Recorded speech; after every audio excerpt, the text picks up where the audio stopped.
ಒಂದು ಸಾರಿ ಒಂದು ದೊಡ್ಡ ಒಂದು ಮೀಟಿಂಗ್ ನಡೆಯುತ್ತೆ. ಸೊ ಆ ಮೀಟಿಂಗಲ್ಲಿ ಮುಖ್ಯವಾಗಿರ್ತಕ್ಕಂಥವ್ರು ಮೂವರು, ಸೃಷ್ಟಿ ಸ್ಥಿತಿ ಲಯ, ಯಾರು ಬ್ರಹ್ಮ ವಿಷ್ಣು ಮಹೇಶ್ವರ ಮೀಟಿಂಗ್ ಇಟ್ಕೊಂಡಿರ್ತಾರೆ. ದಕ್ಷ ಆ ಮೀಟಿಂಗಿಗೆ ಬಂದಾಗ ಮೂವರು ಎದ್ದೇಳಲ್ಲ. ಮದುವೆ ಆದ ನಂತರ ಹೇಳ್ತಾ ಇರೋದು ನಾನು, ಮೊದಲು ಎದ್ದೇಳ್ತಾ ಇರಲ್ಲ, ಆಮೇಲೆ ಮೂವರು ಎದ್ದೇಳಲ್ಲ. ದಕ್ಷ ಏನು ಆಲೋಚನೆ ಮಾಡ್ತಾನೆ, ಸರಿಯಪ್ಪ ನಮ್ಮಪ್ಪ ಯಾರು ಬ್ರಹ್ಮ ಎದ್ದಿಲ್ಲ, ಓಕೆ. ವಿಷ್ಣು ನಮ್ಮ ತಾತ ಎದ್ದಿಲ್ಲ, ಓಕೆ. ನಾನು ಮಗಳು ಮಾಡ್ಕೊಂಡಿದ್ದಾನೆ ಅಳಿಯಗೆ ಮಾವ ಅಂದ್ರೆ ದೊಡ್ಡವನು, ನನ್ನ ಎದುರಿಗೆ ಅವನು ಕುತ್ಕೊಬಿಟ್ಟ, ಅವನು ಎದ್ದೇಳಿಲ್ಲ ಅಂತ ಭಾಳ ಕೋಬಿಟ್ಕೊಂಡ್ಬಿಡ್ತಾನೆ. ಇಟ್ಕೊಂಡು ನನ್ನ ಹೇಗೆ ಅವಮಾನ ಮಾಡಿದ್ದಾನೆ ನಾನು ಅದೇ ರೀತಿ ಅವಮಾನ ಮಾಡಬೇಕು.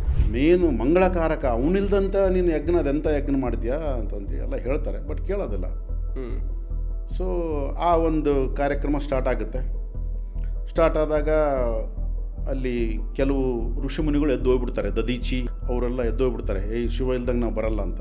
ಅಂದರೆ ಕಟ್ಟಾಭಿಮಾನಿಗಳು, ಕೆಲವರು ಕಟ್ಟಾಭಿಮಾನಿಗಳು ಇರ್ತಾರಲ್ಲ, ನಮ್ಮ ಲೀಡರ್ನ ಕರೆದಿಲ್ಲ ನಾನು ಯಾಕೆ ಬರಬೇಕು ಅಂತಂದೇಳಿ ಎದ್ದು ಹೋಗ್ತಾರೆ.